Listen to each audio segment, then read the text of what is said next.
buenas noches, gracias a todos y todas por acompañarnos esta noche en la edición 1372 de Jornada Extra.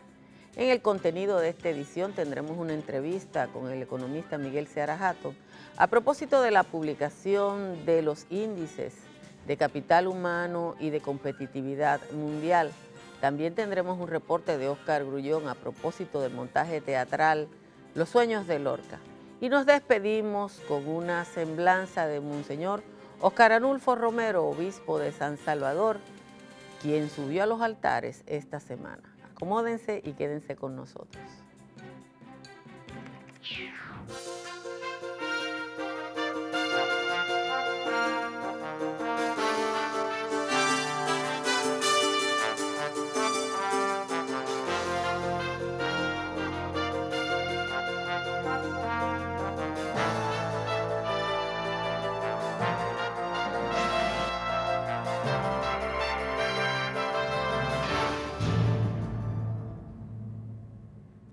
Juan Bolívar Díaz no nos acompaña esta semana porque está de vacaciones y esta semana se ha caracterizado por la publicación de índices negativos para el país, iniciando el pasado fin de semana cuando el Banco Mundial publicó su índice de capital humano, en el que la República Dominicana queda mal parado en las 5 variables fundamentales.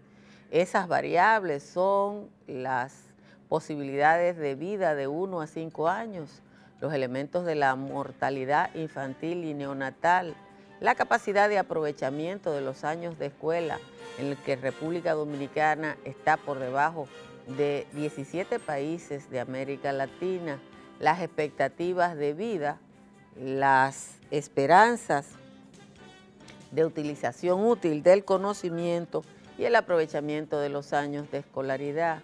En resumen, República Dominicana ocupa la posición 18 de 20 países de América Latina en ese índice de capital humano, lo que significa que el gobierno o los gobiernos dominicanos han invertido pocos recursos en mejorar la calidad de la vida de los ciudadanos de manera que puedan aprovechar su futuro.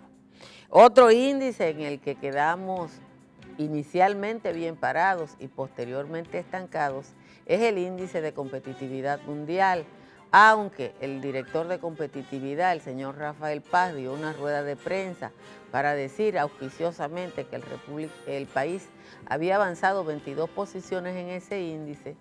Una lectura posterior indica que estamos en la misma situación y que simple y llanamente el Foro de Competitividad Mundial cambió la metodología de análisis y que eso es lo que ha significado el cambio de 22 posiciones.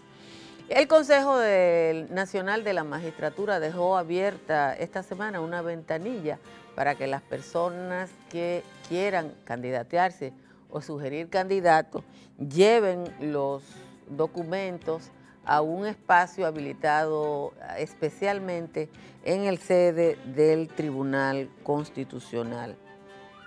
La tercera sala de la Corte de Apelación del Distrito Nacional favoreció con variación de las medidas de coerción a los imputados en el caso de la venta del barrio de los Tres Brazos, Leoncio Almanzar y José de Paul Dominici, los principales imputados en el caso, que tenían una prisión preventiva de 3 meses, ya están en sus casas y se suma este caso a el caso Oizoe, el caso Odebrecht y el caso de los Tucanos, donde solo una persona guarda prisión por estos grandes escándalos de corrupción. Y los militares apostados en las distintas ciudades del país en los primeros 3 días de la semana, convocados por el Ministerio de las Fuerzas Armadas como medida de seguridad ante el llamado a protesta formulado por la Federación Nacional de Transporte La Nueva Opción, se quedaron a la espera de los que iban a protestar. Fenatrano dijo el martes que había pospuesto las protestas y eso se quedó ahí. Miles de haitianos, decenas de miles de haitianos salieron a las calles el pasado jueves en el aniversario de la muerte del fundador de ese país, Jean-Jacques Dessalines, para protestar por el manejo de los fondos de Petrocaribe. La protesta llamada Eco Chance Petrol fue organizada por haitianos residentes en los Estados Unidos, fundamentalmente artistas, y están demandando que sean sometidos a la justicia las personas involucradas en este escándalo, que suman unos 3.500 millones de dólares. El viernes, el presidente Jovenel Moïse dijo que todo el que utilizara fondos públicos o las empresas beneficiarias de esos serían sometidas a la justicia.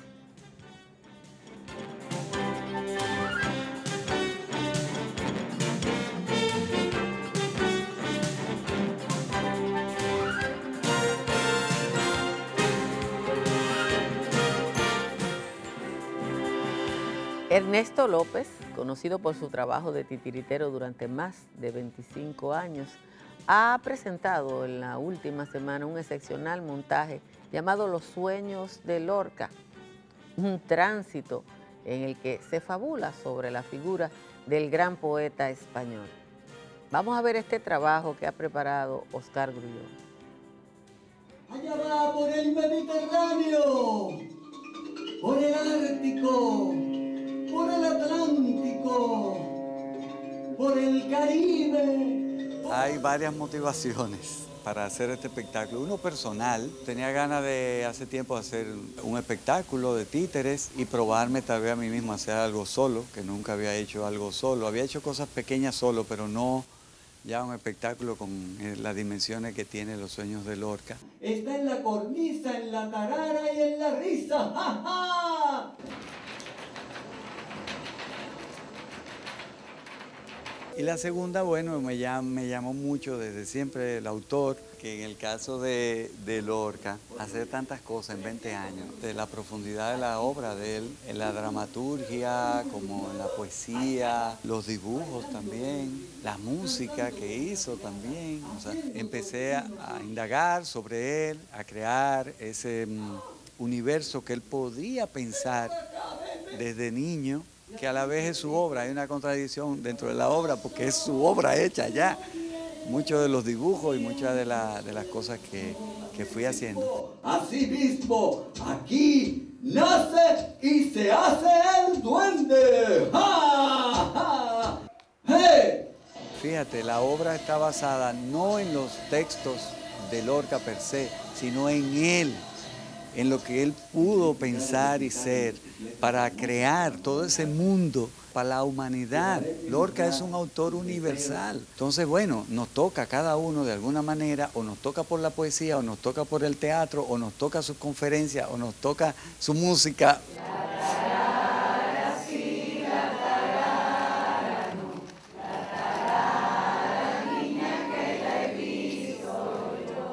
Lleva mi tarara un vestido verde lleno de volantas y de cascabeles. A la gente le gusta mucho no solo la plástica de la obra, sino el mensaje que puede tener la obra, que puede llevar. Me hablan mucho de seguir sus sueños, de que la gente siga sus sueños. He vuelto a ser niño otra vez. Ahora a buscar mi duende. ¡Ah! Allá voy a buscar mi duende. Como decían todos los amigos de Federico García Lorca, que él siempre era un niño, y eso me atrajo también mucho, y por eso la idea de que ese adulto que era él, que siempre fue niño, pasarlo a ser niño y seguir buscando su duende, como esa fuerza vital y creadora que hace mejor a la humanidad.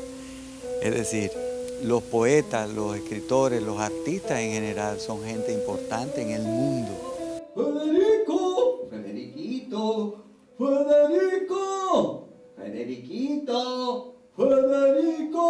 Federiquito. Hay otra dramaturgia, déjame decirte, que va más allá, que yo me hago yo mismo. Por ejemplo, Lorca lo desaparecieron a los 38 años y nunca tuvo un funeral.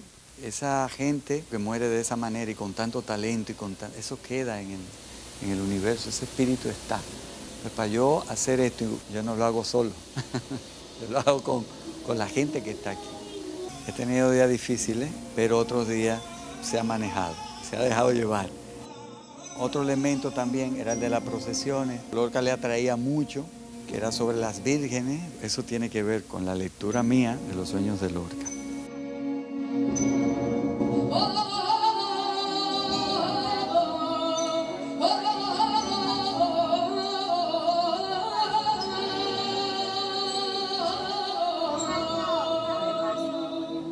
Muchas cosas son dibujos de él, como este, el personaje del gallo preguntón, que a ese sí yo le puse nombre. Está el elemento de la luna como un elemento que siempre Lorca dibujó muchas lunas. Incluso hacía su firma de Lorca con una luna. Un personaje también que está aquí, que no sé, de verdad no sé cómo se llama. Es un dibujo de él. Él se dibujó así. No es un invento mío, él se dibujó así. En una imagen que hay pececitos pequeñitos que Lorca plasmó en unos dibujos hace más de 80, casi 90 años. Y bueno, yo fui sacando todo eso. ¡Ey, ey! ¿Sabe dónde está mi duende? Ay, chico, ¿quién eres para buscarlo? Soy un poeta en busca de su duende. En fin, es una historia que va así, es fragmentada, se va concatenando, hay elementos que se vuelven a ver al principio y después a mediados y al final. Y entonces todo eso va haciendo toda la relación de la obra de los sueños de Lorca, que tal vez son los sueños míos de hacer eso. ¡Ole! ¡Ah!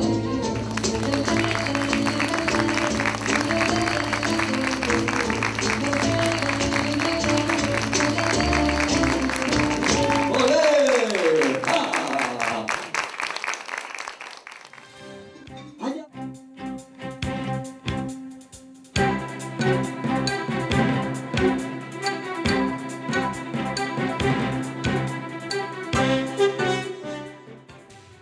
En la última semana, primero el Banco Mundial y después el Foro de Competitividad Mundial publicaron índices que en ambos casos la República Dominicana queda muy mal parada. Invitamos a jornada extra al economista Miguel Seara Hatton porque es bueno dilucidar con la gente que sabe cómo es posible que en este tiempo o las razones por las que en este tiempo la República Dominicana queda en tan malas condiciones en las evaluaciones de los organismos multilaterales. Sobre el índice de capital, vamos a ver un video que preparó el propio Banco Mundial para que ustedes entiendan cómo es que se calcula y qué es el índice de capital humano. Conozca a Ana. Ella acaba de nacer. Los padres de Ana reflexionan sobre su futuro. ¿Sobrevivirá en su infancia? ¿Cómo le irá en la escuela? ¿Crecerá en un entorno que apoya la salud y el aprendizaje? Estas preguntas serán determinantes para la vida de Ana, su generación, su país y el mundo, por lo que no es demasiado pronto empezar a plantearse esas preguntas. Para explorar las respuestas, el Banco Mundial creó el Índice de Capital Humano. En el marco de este índice, se analizan datos sobre salud y educación del país donde nació Ana, y se calcula en qué medida la generación de ella quizás no desarrolle todo su potencial. Esto se hace combinando 5 indicadores de salud y educación, cuidadosamente seleccionados y escogidos, porque en la investigación mundial se les ha vinculado directamente con la productividad. La métrica es sencilla, pero potente.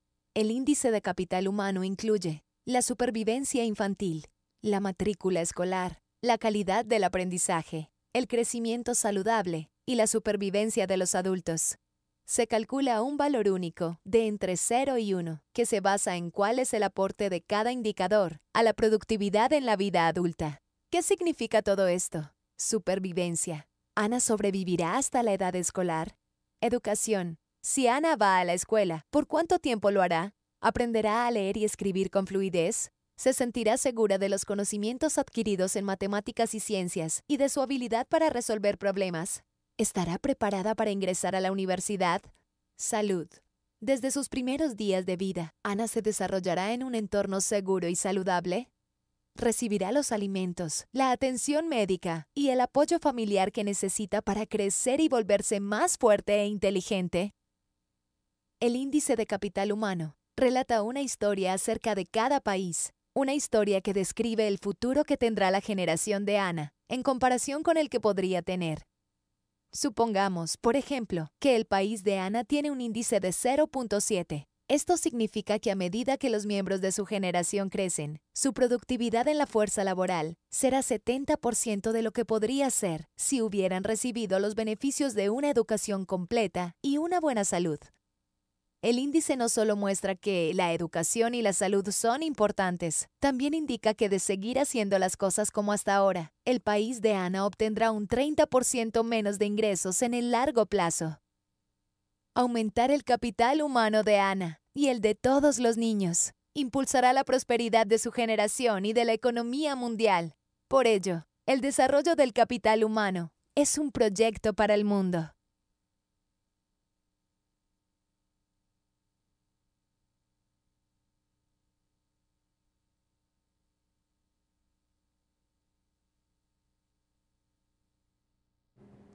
En ese índice, la República Dominicana está en la posición 18 de 20 países de América Latina, superado solo por Haití y Guyana. En un país, Miguel, gracias de nuevo por estar aquí, que exhibe las cifras de crecimiento más altas de la región y casi del continente, ¿cómo es posible que en estos elementos que son tan vitales, ahora expresados por el Banco Mundial, estemos en la condición en que estamos? Bueno, porque los recursos no son utilizados de la manera adecuada. O sea, hay crecimiento, pero no se gastan bien. Tú puedes generar productos, pero no gastar bien. Entonces, el gran problema es que no estamos gastando bien. Ahora, yo antes de seguir, digamos, discutiendo el índice, yo quiero aclarar algo metodológicamente. Mira, estos índices realmente surgen, los primeros índices así compuestos, esto se llama índices sintéticos, porque reúnen una cantidad de indicadores. Okay. Este tiene 5. Este tiene 5. Hay algunos que tienen, por ejemplo, el índice de competitividad tiene como 90 y pico. Sí. ¿Me entiendes? La corrupción es 1. Es 1. El índice de desarrollo humano traía 4. Entonces, la idea era poder construir un número que sintetice, ¿no?, un conjunto de indicadores que seleccionados indiquen o representen algún tipo de, digamos, de dimensión del ser humano. La educación, la salud, cuáles son los mejores indicadores que representan, ¿no?, a la salud, a la educación, la institucionalidad. Entonces así se construye el número y luego se va agregando todo hasta llegar a un índice.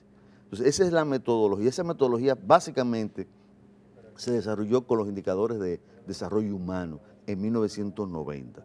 Aquí, por ejemplo, nosotros hicimos uno que tenía como 50 indicadores. Hicimos un índice compuesto que fue un índice de empoderamiento humano, ¿no?, para las provincias del país. Entonces esto es una práctica común, esto no tiene nada de extraordinario, y lo que sí hay que tener claridad de la metodología, saber cuáles son los índices y cómo los agrega. Sí, pero es importante, por ejemplo, cuando uno ve esos 5 parámetros que son los que toma el índice de capital humano, y uno piensa, por ejemplo, lo que fue la lucha por la mejoría de la inversión en educación o del gasto en educación, y tenemos 6 años ya de gasto en educación en República Dominicana, en los 2 indicadores que tienen que ver con educación, República Dominicana está solo por encima de Haití y de Guyana. Sí, los indicadores de educación en el índice de capital humano, yo diría que el más importante de todos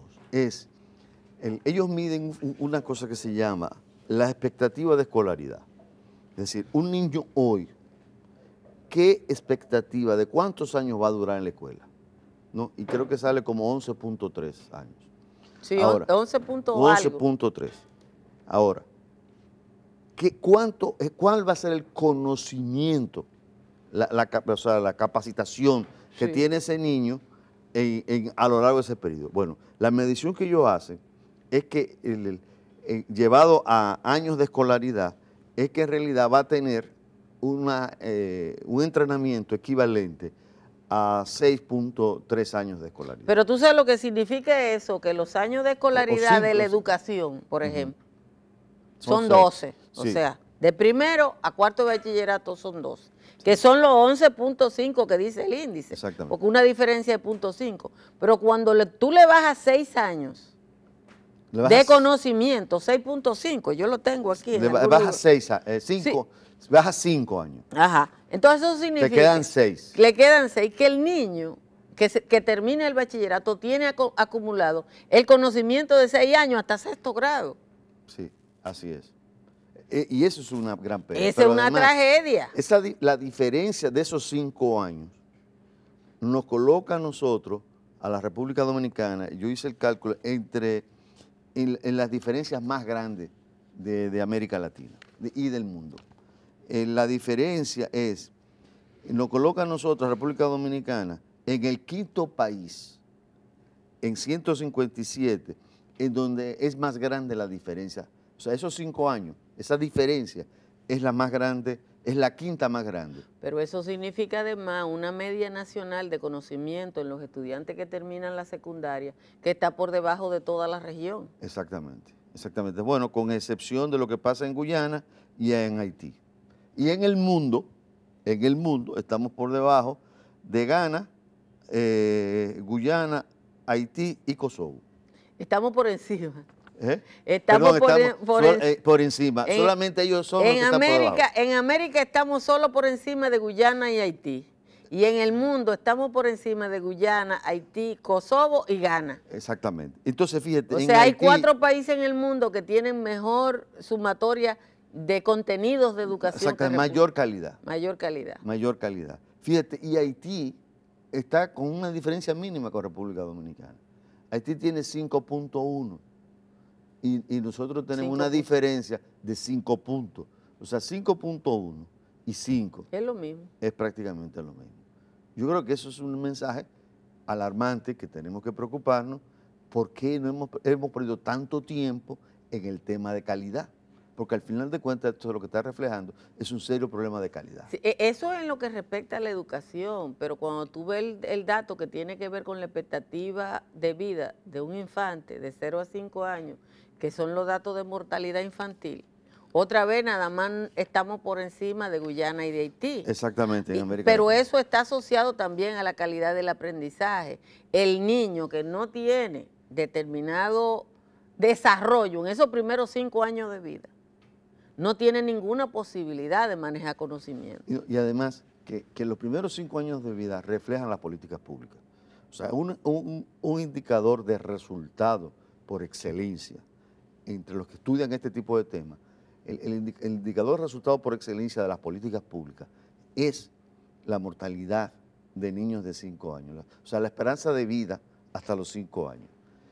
¿Por qué? Porque ellos reflejan la política de alimenticia, saneamiento, agua potable, ingreso, escolaridad, salud. O sea, es una combinación de políticas que te garantizan que un niño pueda llegar a los 5 años. Y debo decir que en el caso de la mortalidad infantil, por ejemplo, Guyana, según los datos de UNICEF, que ahí dice que todavía está por debajo de República Dominicana, en los datos de UNICEF, Guyana ha desarrollado una estrategia y ha reducido su mortalidad infantil. En República Dominicana la mortalidad infantil es 35 por cada 1000 nacidos vivos, que es 3.5 de cada 100. Y Guyana logró bajar eso. Entonces, en mortalidad infantil, solo Haití está por debajo de República Dominicana. Así es. Sí, yo creo que todos estos indicadores, lo que nos están llamando la atención, a lo que hemos venido diciendo hace mucho tiempo, que el crecimiento, uno se pregunta, bueno, ¿y para qué sirve el crecimiento económico? ¿Para qué ha servido en la República Dominicana? O sea, yo creo que hay que cuestionarse profundamente que este crecimiento que tanto se cacarea no ha servido para mejorar la calidad de vida de la gente. Y todos los indicadores, de un modo u otro, te lo van repitiendo. El hecho, por ejemplo, que tú tengas resultados como la inseguridad ciudadana, esos son indicadores que te reflejan un deterioro en el tejido social de la República Dominicana. El hecho de que el 70% de los dominicanos al mes de julio o julio de este año quiera irse del país, eso te está indicando que hay un serio problema. ¿Por qué se va la gente? Porque sencillamente el modelo económico, social e institucional no es capaz de garantizarle la vida digna a la ciudadanía. Bueno, yo estaba viendo los datos de la semana pasada, después que el gobernador del Banco Central anunció de nuevo la cifra de crecimiento económico y nos ponía en paralelo con Panamá. Sí. Por ejemplo, en Panamá, que el gobernador del Banco Central de la República Dominicana dice orgulloso que República Dominicana va a crecer más que Panamá, el salario mínimo es 721 dólares. Así es. En República Dominicana el salario mínimo está apenas superando, creo que son 220 dólares. 200 y pico, sí. 220 dólares. Entonces, El salario mínimo más alto. el salario mínimo más alto, Es porque correcto. hay salario mínimo de 4,000 pesos Exactamente. en los ayuntamientos. Entonces, en Panamá, según el último censo, hay 90,000 dominicanos. Ujú. Y Sí. son 90,000 dominicanos que se van de la economía que más crece para la economía que menos crece. Y eso yo te lo voy a explicar porque los que están aquí, que trabajan con nosotros, tienen que estar interesados. En la mayoría de los países del mundo, el salario es uno de los elementos que mejor distribuye el ingreso. En República Dominicana no hay manera, no hemos tenido un aumento de salario en los últimos, creo que... No, tuvimos recién el salario mínimo. el salario mínimo legal, sí subió. Subió hace como 2 o 3 años. Un punto 15%. Sí, pero fíjate algo, yo hice una medición desde el 1930 hasta el 2017. Ujú. El momento en que tuvo el salario más alto aquí en la República Dominicana fue entre el 63 y el 68. ¿No? El salario real. El salario mínimo real, mínimo legal real. Y nunca se ha recuperado ese nivel. Porque cuando tú analices ese salario mínimo real, estás analizando la diferencia entre el ingreso y la canasta básica. O sea, lo que compra ese salario, ¿no? Entonces, lo que tú tienes es que el salario, hubo una gran movilización social entre 62, 63, después de la caída de Trujillo, se crearon los sindicatos, los partidos políticos, hubo un proceso de expansión de las libertades públicas y eso generó una gran movilización social que demandó un aumento de salario. Y es la única vez en que el salario, ¿no?, llegó a un nivel que era equivalente a la productividad por persona empleada. Ahora, a partir de ahí, el salario nunca ha recuperado el poder adquisitivo que tenía en ese momento. Hoy día, en el 2018, está por debajo del nivel que teníamos en el 63-68. Y mirando hacia atrás, desde 1930, nunca alcanzó ese nivel. O sea que es una de las tragedias dominicanas en donde el salario se ha convertido en el precio de ajuste de la economía. Todas las ineficiencias que tiene la economía dominicana se trasladan a los salarios.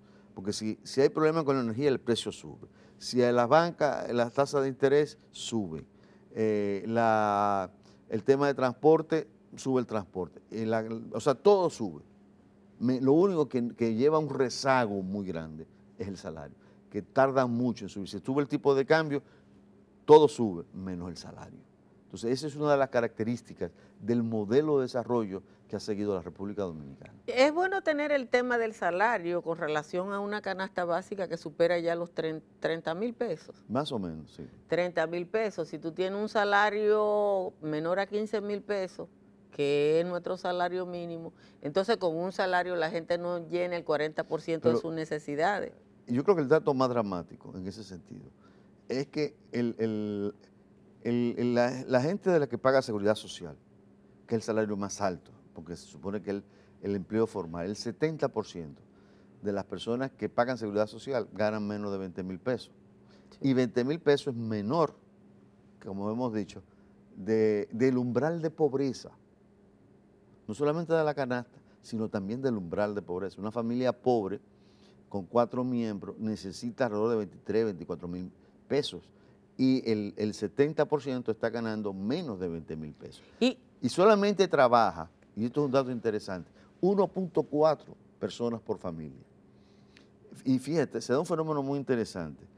En los quintiles más bajos, solamente logra trabajar una persona. Y va subiendo fracción de 1 hasta llegar a los quintiles más altos, en donde sí trabajan 2 personas. ¿Cómo es posible que con ese esquema donde tú dices que el salario ajusta, nos digan que República Dominicana crece 22% en el índice de competitividad mundial, siendo que parámetros similares como calidad de la educación, como costo de la energía y todos esos elementos, uno ve que República Dominicana tiene estándares que están por debajo de todos los países de la región. Mira, eso fue un error del gobierno. Si tú, eso inclusive me extrañé porque sale en el texto, cuando uno revisa el texto, ellos anuncian, el Foro Económico Mundial, que va a construir una nueva metodología que llama Índice Global de Competitividad 4.0. Eso está de moda ahora, 2.0. Sí, 2.0, 3.0. Exactamente, le dan el 4.0. Y explica que hay una recomposición de los indicadores. Saca variables, introduce nuevas, pero además reordena para ir armando estos índices sintéticos que pueden tener 5, 6 variables, 7 variables, 7 indicadores. Y en el caso de ellos, todos los indicadores. Exactamente. Entonces lo reagrupa y saca y entra cosas nuevas. Entonces ya no es comparable con la metodología anterior. Había una metodología que venía desde que ellos publicaban en la base de datos, estaba disponible en internet, del 2007 hasta el 2017. Hasta el 2017, del 2007 hasta el 2017. En esta edición del 2018 ellos dicen, cambiamos la metodología. Y dicen, o sea, claramente, no hay dudas ahí, dicen, no se puede comparar este resultado con los resultados anteriores. Ahora, para poderlo hacer comparable con un año anterior, nosotros con esta nueva metodología, vamos a construir reconstruir los números del 2017, otra vez. Y cuando ellos comparan 2007, 2018 y 2017 con la nueva metodología, la República Dominicana está exactamente en el mismo lugar. ¿Y está en la misma publicación? Todo eso está en la publicación. Y se repite, o sea, ellos toman el cuidado hay un apéndice metodológico, creo que es el apéndice C o D, ¿no? Creo que es de los últimos apéndices que se dedica a la metodología, todo muy claro, muy transparente, y lo dicen en la introducción, lo dicen al inicio del primer capítulo, o sea, repiten mucho, me imagino que para advertir al lector que cambió, que no se puede, que cambió la cosa. Y uno inmediatamente se da cuenta, porque el que conoce el índice y ha trabajado previamente con el índice, cuando yo abrí la base de datos, lo primero que hice fue abrir la base de datos. Me doy cuenta que solamente tiene 2 años, y digo, ¿pero por qué? Y empiezo a ver una serie de cosas raras, raras con relación a lo que yo había visto, a lo que yo había trabajado antes. Y me doy cuenta de que muchas cosas habían cambiado, busco la literatura y automáticamente ya uno empieza a ver la literatura y te das cuenta de que la metodología cambió. Creo que fue un error metodológico, ¿no? Estos índices, hay como alrededor de 90 y tantos indicadores, como hay 90 y tantos, en algunos mejoran y otros empeoran. ¿No? Eso es normal. Bueno, ahí estamos en el top 10 de los países más corruptos del mundo. Ahí estamos porque estamos entre los primeros 30 con un rango de 22, pero como hay varios países que tienen el mismo rango, ese 22 está entre los primeros 10. Exactamente, o sea, nosotros, en algunos estamos, por ejemplo, creo que el costo del terrorismo, no me acuerdo ahora, pero, o sea, hay indicadores que sí se mejora, pero hay otros, hay como 30 y tantos que estamos por encima de la posición número 100 de países. Okay. Cuando tú estás por encima de 100, realmente... Ya estás en el último tercio de los países del mundo. Exactamente, entonces tú tienes que cuestionar de realmente qué está pasando. Y el índice sintético, o sea, el que reúne a todos sobre el cual se construye una calificación, un puntaje, una cosa que ellos llaman score, que es un puntaje. Sí, puntaje. ¿No? Salimos con un score de 50 y tantos, o sea, alrededor 55, algo así, ¿no? Y la posición 82. Bueno, pues muchísimas gracias a Miguel Seara por este diálogo, que yo creo que es muy explicativo de dónde estamos como país en relación al resto del mundo. Ustedes quédense, nos queda contenido.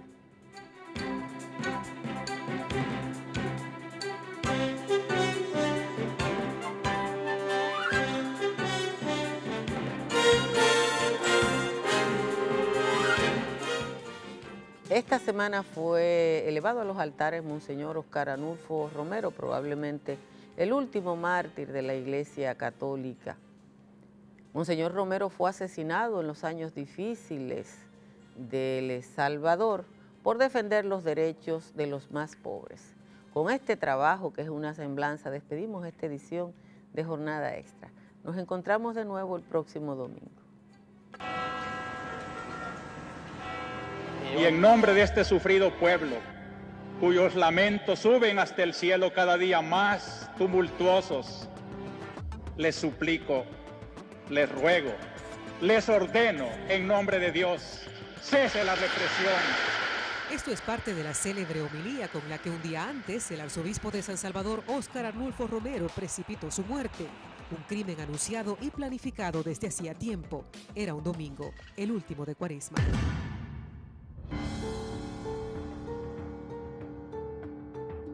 De que se quieren emprender de veras caminos de apertura racional.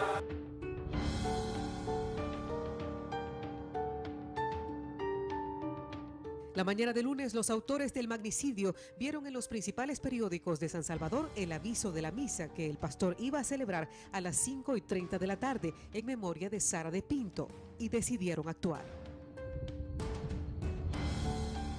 En nuestro arzobispado se ha elaborado un estudio muy minucioso sobre los desaparecidos. El 24 de marzo de 1980, Monseñor, como era su costumbre, se levantó muy temprano a orar en la iglesia del Hospital de la Divina Providencia, donde vivía muy modestamente en una habitación sencilla, con una cama, su mecedora, su máquina de escribir y su grabadora, donde guardaba su diario y sus reflexiones sobre la convulsión social que vivía el país. Era muy puntual en sus actividades y muy disciplinado. El ritual matutino de Monseñor incluía llevar media hora el cilicio. Esta es una costumbre piadosa, religiosa, introducida por mucho tiempo atrás, cuando se creía que el sufrir mucho en el cuerpo, pues aligeraba las penas del purgatorio. Mejor sufrir aquí que sufrir allá.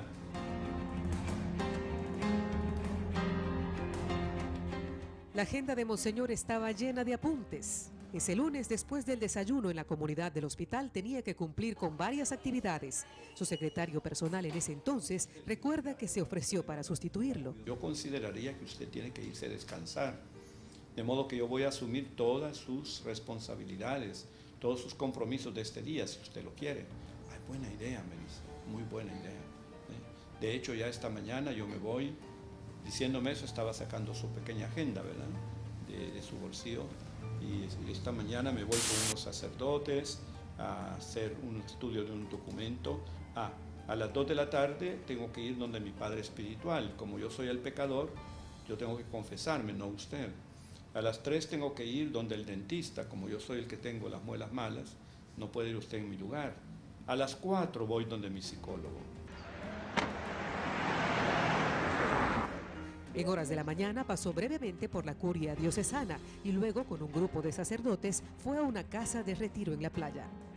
Monseñor acostumbraba a asistir a esas reuniones que organizaba mensualmente el entonces sacerdote de la prelatura, Fernando Sáenz Lacalle. Pero ese día, por un malentendido con el portero, encontraron la casa cerrada y no tuvieron más remedio que saltarse la cerca para entrar. Aquel 24 de marzo, Monseñor Romero quería aprovechar el tiempo para descansar un poco, estudiar y disipar en ese momento de retiro un problema de salud, una muela que le causaba dolor y la sensación que le agobiaba desde que pronunció la recordada homilía.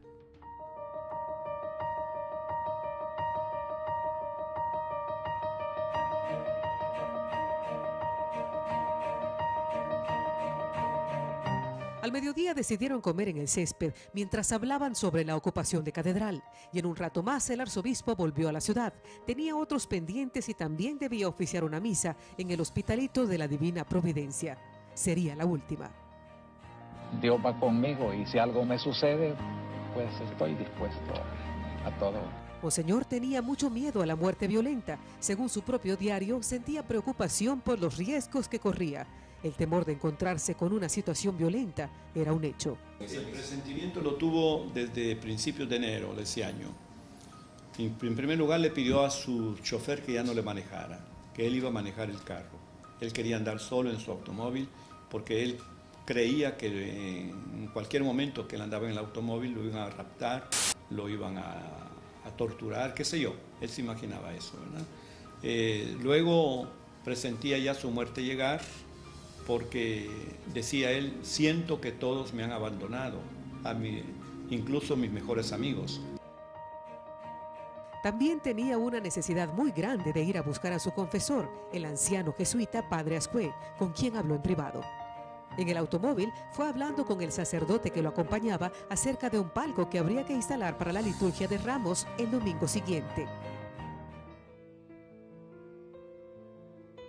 Monseñor estaba de vuelta en la iglesia del Hospital Divina Providencia para la misa en memoria de Sara de Pinto, madre de un periodista amigo suyo, Jorge Pinto Hijo, dueño del periódico El Independiente. La misa comenzó con retraso.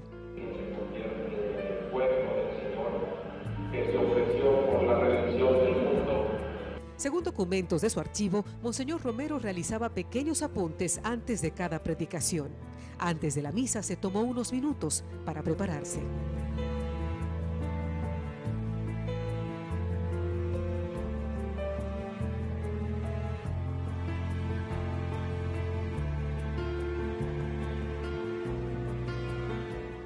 Los autores del asesinato habían visto el anuncio de la misa que oficiaría el arzobispo a las 6 de la tarde y arreglaron todo para matarlo justo en esa iglesia.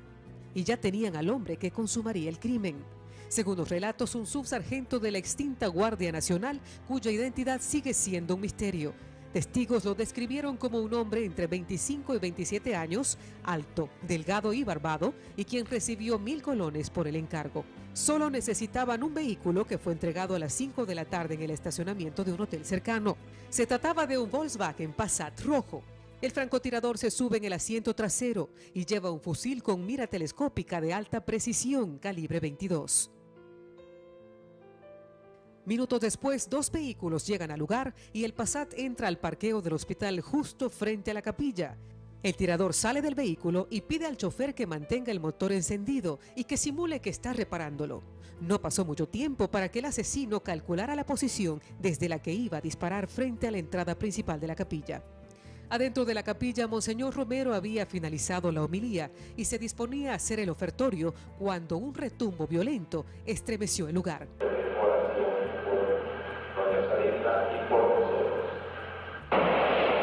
Era el disparo certero que iba directo al corazón de Monseñor.